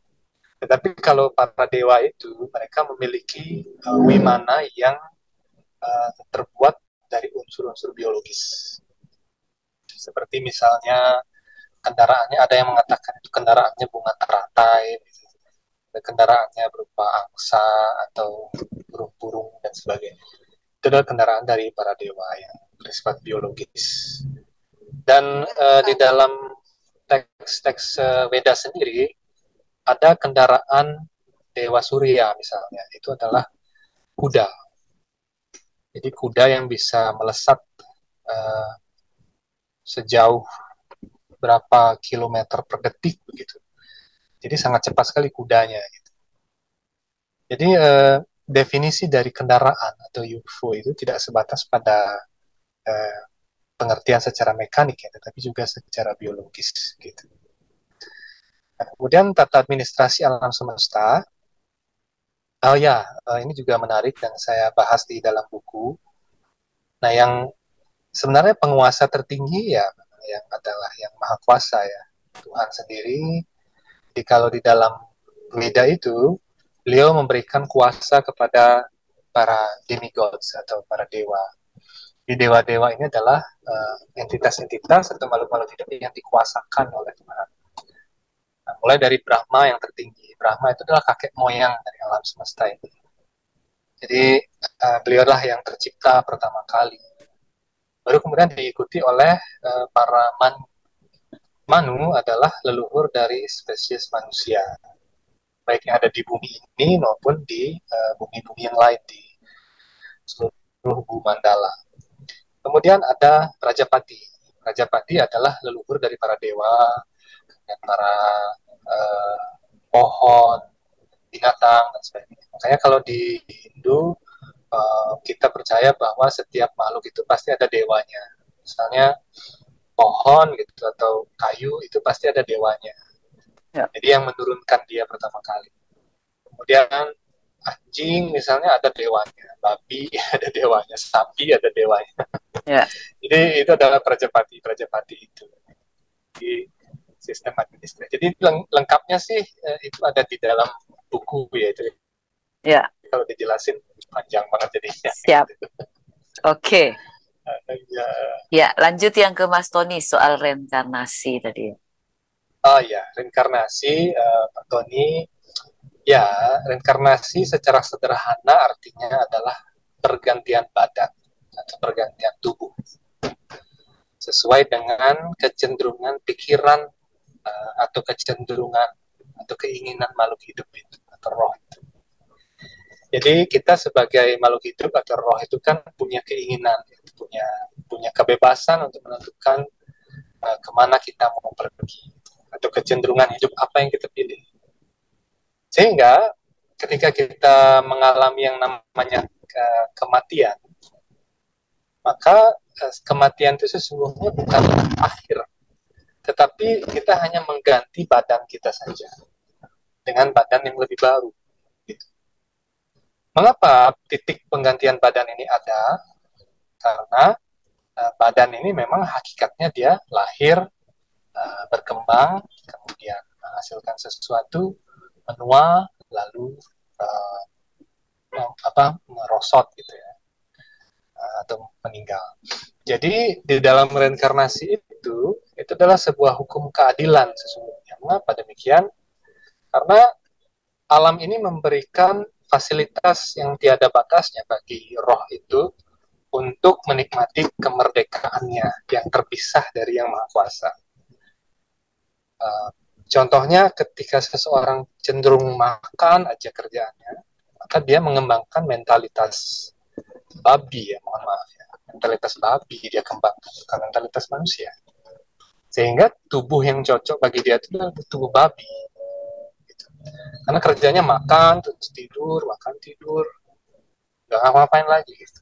Tujuan hidupnya itu hanya untuk makan. Kan ada kan orang yang seperti itu. Kemudian ada juga orang yang dia kerja siang dan malam. Sampai dia stres, dia bekerja. Tapi dia kok nggak bisa menghentikan kegiatan kerjanya itu ya. Tapi ketika dia seharusnya dia bersedekah misalnya, dia nggak mau sedekah. Dia maunya kerja aja gitu. Ada orang seperti itu. Dia workaholic dia. Sehingga badan manusia ini tidak cocok untuk dia. Karena tubuh manusia ini tidak didesain untuk bekerja keras siang dan malam. Sehingga alam ini memberikan dia tubuh yang baru. Tubuh keledai misalnya, atau tubuh kuda misalnya, yang lebih cocok untuk bekerja keras siang dan malam. Kemudian ada juga orang-orang yang kecenderungan dia dia ingin menikmati hubungan suami istri dengan sering begitu, konstan itu aja pikirannya, sehingga tidak cocok tubuh manusia untuk dia. Yang cocok itu tubuh merpati atau tubuh tikus atau tubuh kelinci barangkali yang lebih cocok untuk tujuan itu. Jadi itulah prinsip dari reinkarnasi, bahwa reinkarnasi adalah keadilan dari alam semesta ini kepada setiap jiwa gitu. Jadi alam semesta ini memfasilitasi kecenderungan berpikir kita. Karena itu kita hendaknya berhati-hati di dalam berpikir. Apa yang sering kita pikirkan di dalam kehidupan kita ini, maka kita bisa menjadi itu setelah kita meninggal nanti. Misalnya kita sering membayangkan kita suka film horor begitu. Kita sering membayangkan makhluk-makhluk yang seram dan sebagainya. Ketika kita meninggalkan badan ini, maka kecenderungan itu yang muncul, maka kita bisa lahir di antara makhluk-makhluk seperti itu. Karena itulah pentingnya ilmu-ilmu spiritual ya, atau agama atau kepercayaan dan sebagainya. Kita disuruh untuk mengendalikan pikiran ini supaya pikiran ini senantiasa terfokus pada sesuatu yang lebih tinggi atau sesuatu yang lebih sublim, yang lebih satuan istilahnya. Sehingga ketika orang meninggalkan badannya, dia akan mencapai kehidupan yang lebih baik, entah itu di planet yang lain atau dia lahir menjadi orang yang lebih baik. Jadi demikian kira-kira Pak Tony. Terima kasih banyak, pertanyaannya bagus sekali. Lalu itu bersemayamnya di dimensi apa itu? Apakah ada golongan-golongannya, kategori-kategorinya? Jadi reinkarnasi tadi, roh tadi ada di dimensi, apakah ada itunya, grid-gridnya? Baik, izin menjawab Bapak. Jadi beda-beda ini dimensinya. Jadi kalau jadi beda dimensi dia, beda tempat. Jadi kalau di kosmologi Vedic itu tidak ada yang namanya dikotomi surga, neraka, satu tempat. Enggak. Jadi semua tempat itu bisa jadi surga. Memang sih ada tempat yang namanya swarga. Ada juga naraka loka itu ada. Tapi selain swarga dan neraka itu ada tempat-tempat lain yang suasananya mirip seperti swarga loka. Misalnya naga loka misalnya, atau patala loka yang bahkan lebih mewah daripada swarga. Nah, sekarang cenderung sesuai dengan kecenderungan si manusia ini ya, atau si makhluk hidup ini. Ketika dia mengembangkan suatu kebaikan tanpa dilandasi dengan spirituality atau spiritualitas atau keyakinan kepada yang kuasa, maka dia berhak juga mendapatkan kebahagiaan surga. Berhak. Karena mengapa? Karena dia juga sudah jadi orang baik ya. Kadang-kadang ada orang yang nggak percaya pada Tuhan, tetapi dia baik sekali dengan manusia yang lain. Dia menjadi filantropis, kemudian dia menjadi dermawan sekali, dia menolong orang-orang yang korban perang misalnya. Itu kan perbuatan yang baik ya, tetapi dia tidak percaya pada spirituality, tidak percaya pada Tuhan. Maka dia ditempatkan di surga yang berbeda, jadi dimensi yang berbeda. Nah, jadi itu yang namanya surga bawah bumi atau surga patala. Sementara ada orang baik dan juga religius.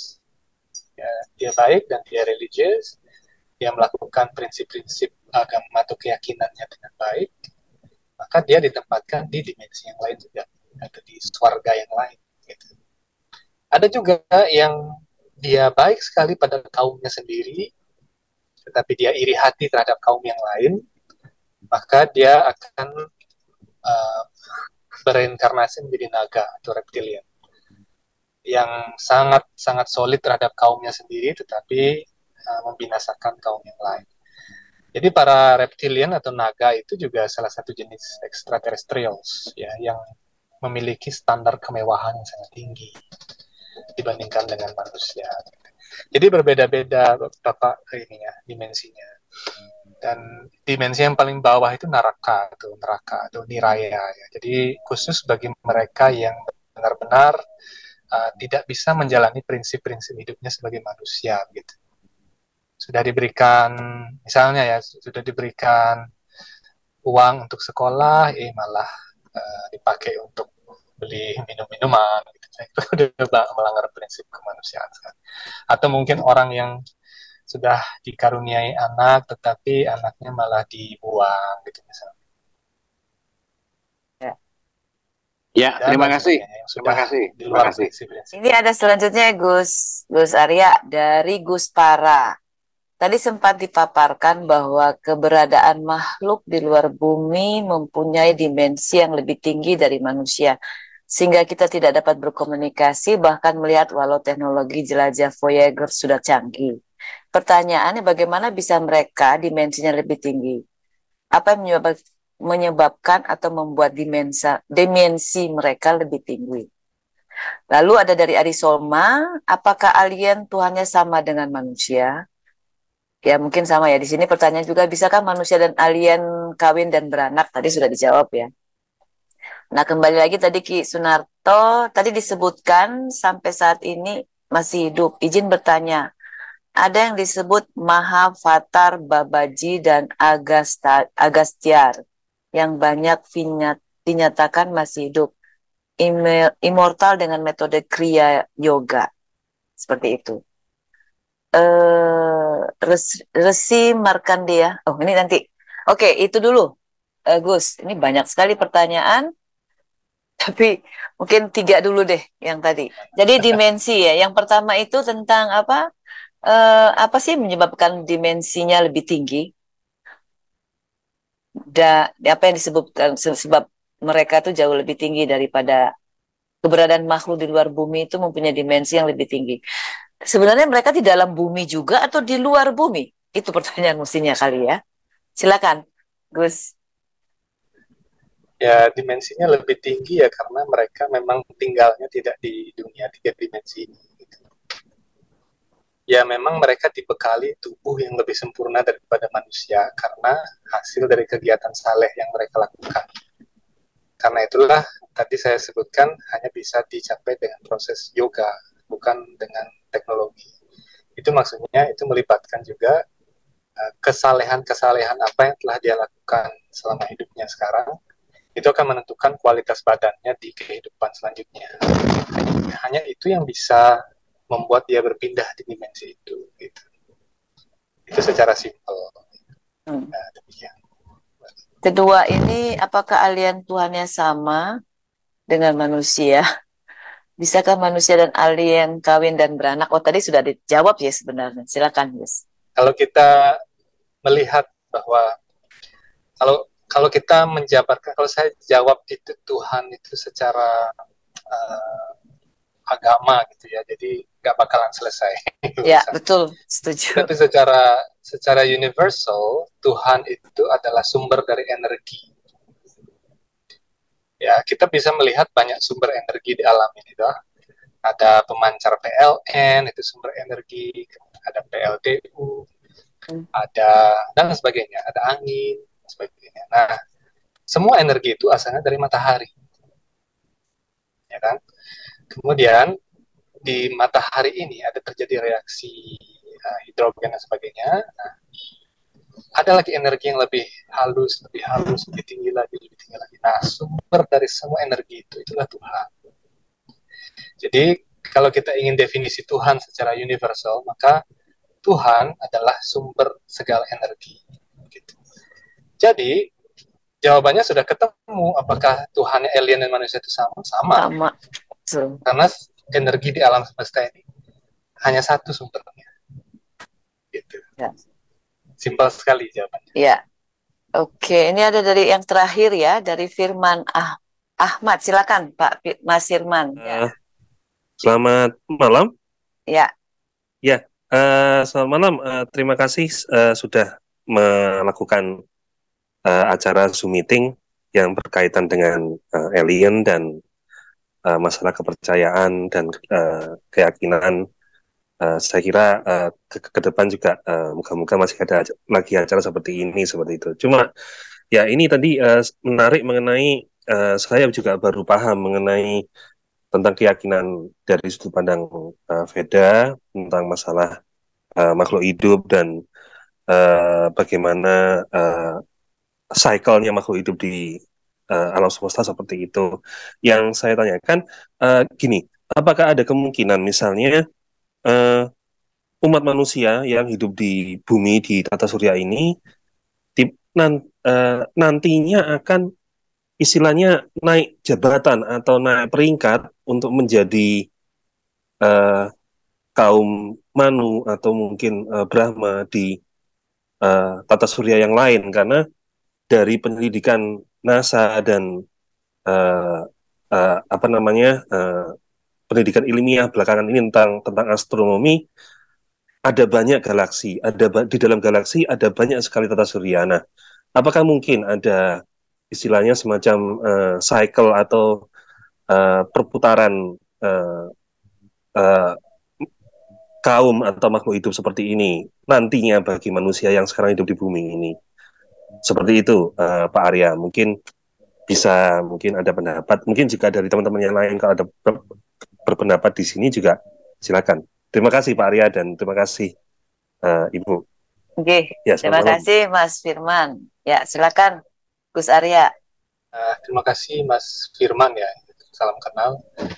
Ya, pertanyaannya adalah apakah kita bisa pindah, nanti kita pindah jadi bangsa ini gitu di planet yang lain. Oh, bisa sekali ya. Bisa sekali.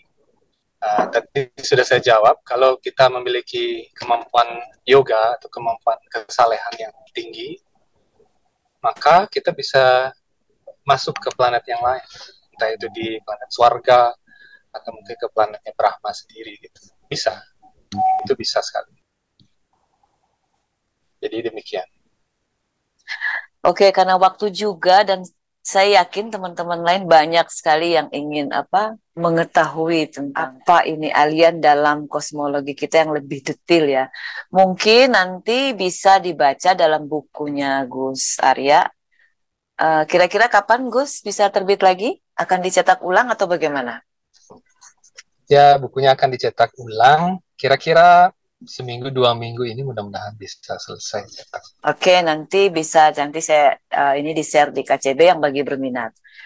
Demikian teman-teman sekalian pembicaraan kita hari ini. Terima kasih banyak Gus Arya dengan waktu yang sangat singkat ini dan jawaban-jawaban yang sangat diplomatis yang disampaikan oleh Gus Arya.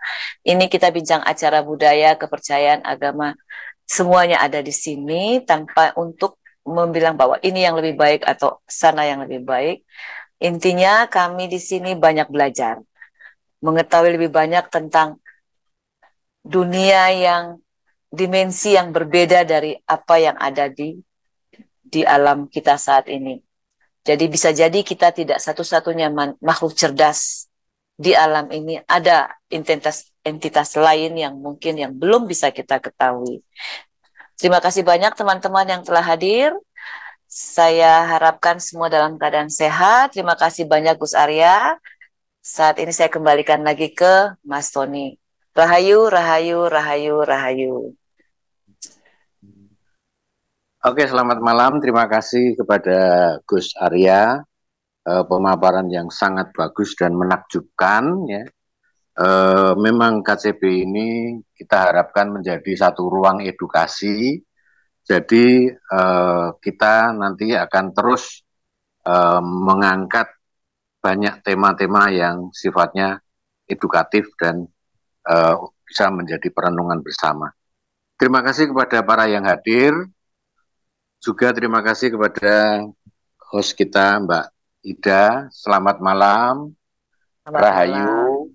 Acara saya tutup ya. Rahayu, rahayu, rahayu, rahayu.